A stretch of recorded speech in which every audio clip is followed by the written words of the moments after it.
Hello नमस्कार आदाब सलाम सत श्री अकाल। केम छो कसे काय केरो हाल है केना छी यहाँ सब कैसन वाणी है वरियू कैसे हैं आप लोग। मित्रों, आज के इस वीडियो में मरुत नामक राजयोग के बारे में चर्चा करने जा रहे हैं कि अगर आपके कुंडली में ये योग बनता है तो आप समझ लीजिए कि आप राजा के समान हो सकते हैं अथवा राजा भी हो सकते हैं। अगर आपके कुंडली में मरुत नामक राजयोग का निर्माण होता है तो आप समझ लीजिएगा कि आप बोलोगे ज़्यादा, वाचाल प्रवृत्ति का वो व्यक्ति होता है। अगर मरुत नामक राजयोग आपके कुंडली में है तो आप समझ लीजिए कि आपका हृदय विशाल होगा। आपका हृदय जितना विशाल होगा आपका पेट भी उधर भी उतना विशाल होगा। यानी कि आप हृदय से बहुत ज़्यादा दयालु कृपालु होंगे और साथ में आपका पेट भी बड़ा होगा। आप क्रय विक्रय करने में यानी कि बिजनेस माइंडेड व्यक्ति, अगर कोई बहुत बेहतरीन बिजनेस माइंडेड है, बहुत ज़्यादा उसका माइंड शार्प है बिजनेस में, तो आप समझ लीजिए कि उसके कुंडली में मरुत नामक राजयोग का निर्माण हो चुका है। और वो मरुत नामक राजयोग के कारण ही आज इतना आगे बढ़ चुका है। मुकेश अंबानी के कुंडली में मरुत नामक राजयोग है। ये रतन टाटा के कुंडली में मरुत नामक राजयोग का निर्माण है। ऐसे बहुत सारे लोग हैं, नेट पर में आप सर्च कर सकते हैं, आपको पता चल जाएगा। बहुत सारे लोग हैं जिनके कुंडली में मरुत नामक राजयोग का निर्माण है और वो लोग आज इतना आगे बढ़ चुके हैं। मरुत नामक राजयोग का 3 कंडीशन है। अगर इन तीनों कंडीशन पर में आपकी कुंडली जो है खड़ी उतरती है तब जाकर के आपके कुंडली में मरुत नामक राजयोग का निर्माण होगा। पहला कि शुक्र से त्रिकोण में बृहस्पति होना चाहिए। जैसे कि मान लीजिए कि अगर प्रथम भाव में शुक्र देव विराजमान है तो त्रिकोण पंचम और नवम भाव में बृहस्पति होना चाहिए। और अगर पंचम अथवा नवम भाव में बृहस्पति है तो बृहस्पति से जो है सो बृहस्पति से बृहस्पति से पंचम चंद्र होना चाहिए और चंद्र से केंद्र में सूर्य होना चाहिए। अगर केंद्र यानी कि चंद्र से चौथे, 7वें और 10वें घर में सूर्य होना चाहिए। अगर इन तीनों कंडीशन को आपका कुंडली फुलफिल करता है तो आप समझ लीजिए कि आपके कुंडली में मरुत नामक राजयोग है और आप निश्चित रूप से राजा नहीं तो राजा के समान जरूर बनेंगे और अपने जीवन काल में रुपया पैसा धन दौलत का अंबार लगा देंगे। आप बहुत बड़े बिजनेसमैन बन सकते हैं, बहुत बड़े बिजनेस एम्पायर को खड़ा कर सकते हैं। बहुत सारे देशों में, बहुत सारे शहरों में आपका बिजनेस चलेगा। और आपको बता दूं कि आप बिजनेसमैन ही नहीं, उस बिजनेस को करके आप राजा से ज़्यादा शक्तिशाली, राजा ज़्यादा पावरफुल और राजा के समान बन सकते हैं। तो आइए आपको कॉपी पर मैं कुंडली बना करके दिखाता हूं कि अगर क्या क्या कंडीशन होगा तब जाकर के मरुत नामक राजयोग का निर्माण होगा। अगर ये सब कंडीशन फुलफिल करे तो आप खुद से कुंडली निकालिए और चेक कीजिए। अगर आपको लगता है कि आप खुद करने में, चेक करने में सक्षम नहीं है तो किसी अच्छे विद्वान से चेक करवाइए। अगर आपके आसपास कोई अच्छा विद्वान नहीं है तो आप मेरे पास व्हाट्सएप कीजिए 7062757996 पर में, और आपके कुंडली को मैं जांच करके बताऊंगा कि आपके कुंडली में कोई भी राजयोग है या नहीं, आपका भूत भविष्य वर्तमान क्या कहता है, और 500 रुपया उसका चार्ज लगेगा, फिर जाकर के आपको जानकारी मिलेगी। तो आइए नोटबुक पर मैं आपको दिखाता हूं और प्रमाण के साथ, ऐसे नहीं प्रमाण के साथ आपको दिखाऊंगा। चलिए, तो अभी आपको सामने में दिखाई दे रहा होगा एक कुंडली बना हुआ है और ऊपर में लिखा हुआ है मरुत नामक राजयोग। इसमें कहीं पर में हमने कोई भी अंक नहीं लिखा है ताकि आप इस भ्रम में ना रहें कि ये इस लग्न की कुंडली है।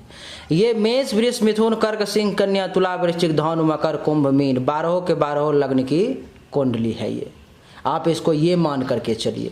और आइए अब मैं आपको कंडीशन दिखाता हूं कि अगर आपके कंडीशन में, आप कैसे चेक कर सकते हैं अपने कुंडली में, जो आपके कुंडली में ये राजयोग है या नहीं।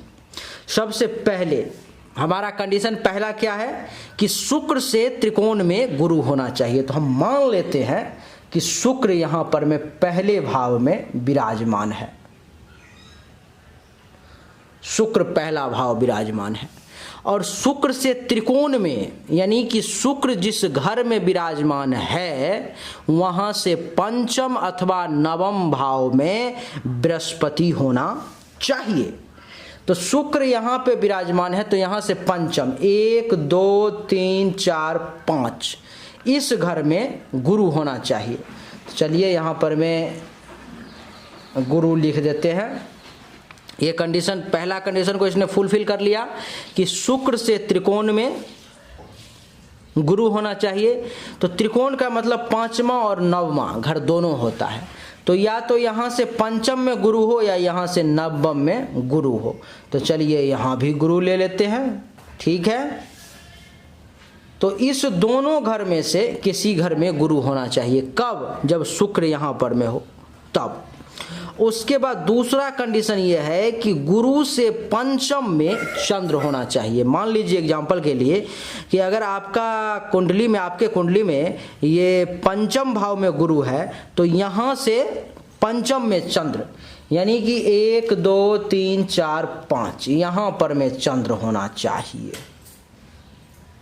ठीक है। दूसरे कंडीशन को भी फुलफिल कर रहा है ये।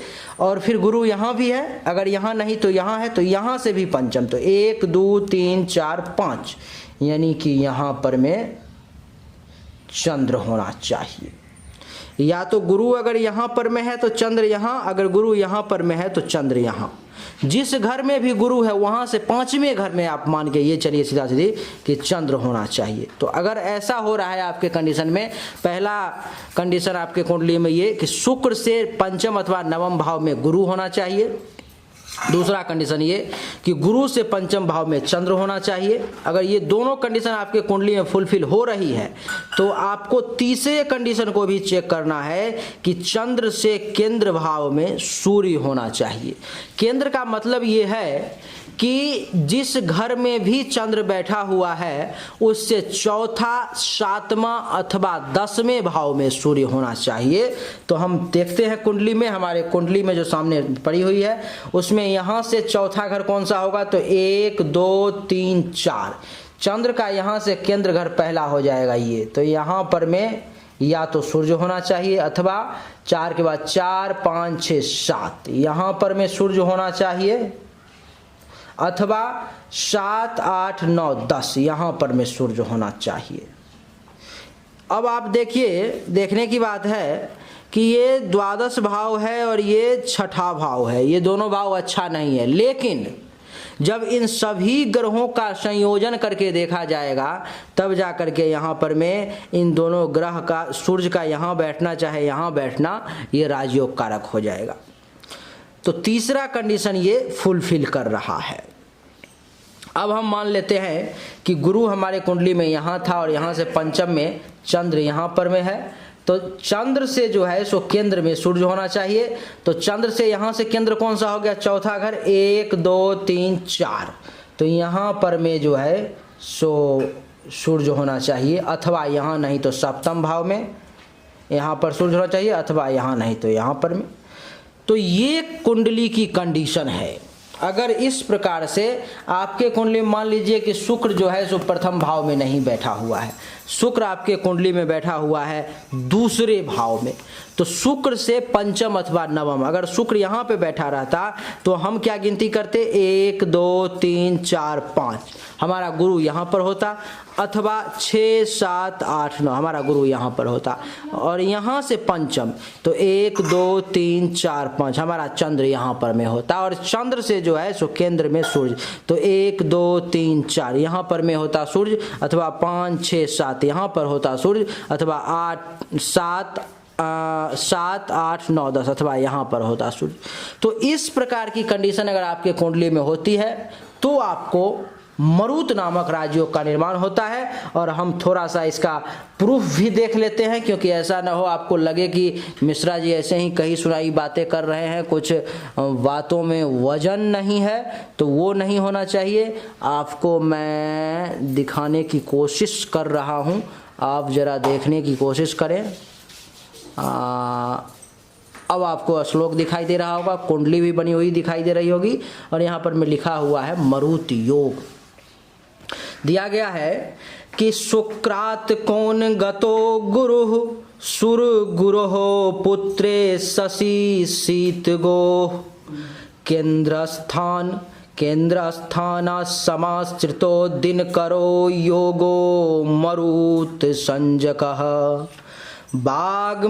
वायु भवो विशाल हृदय स्थूलोदर शास्त्रवित् संपन्न क्रय विक्रय कुशलो राजा अथवा तत्समः।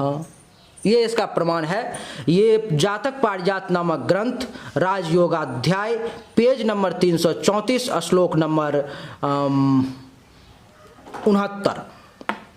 अब यहाँ पर मैं इसका अर्थ क्या दिया गया है वो भी आप देख रहे हैं। खूब दिया गया है कि जन्मांक में शुक्र से त्रिकोण यानी कि पंचम या नवम भाव में बृहस्पति होना चाहिए, बृहस्पति से पंचम भाव में चंद्र होना चाहिए और चंद्र से केंद्र भाव में सूर्य स्थित होना चाहिए, तब जाकर के मरुत नामक योग का राजयोग का निर्माण होता है। अगर कुंडली में बन गया मरुत नामक राजयोग तो उस व्यक्ति का कैसा स्वभाव होगा? वो व्यक्ति वाचाल होगा, बहुत ज्यादा बोलेगा, विशाल हृदय होगा, बहुत कृपालु, बहुत दयालु, बहुत बड़ा हृदय होगा उसका, लेकिन साथ में पेट भी बड़ा होगा, बड़े उदर वाला, शास्त्रज्ञ होगा, शास्त्र को जानने वाला होगा, संपन्न होगा, क्रय विक्रय में निष्णात राजा के समान अथवा राजा अथवा राजा के समान सुविधा संपन्न होगा।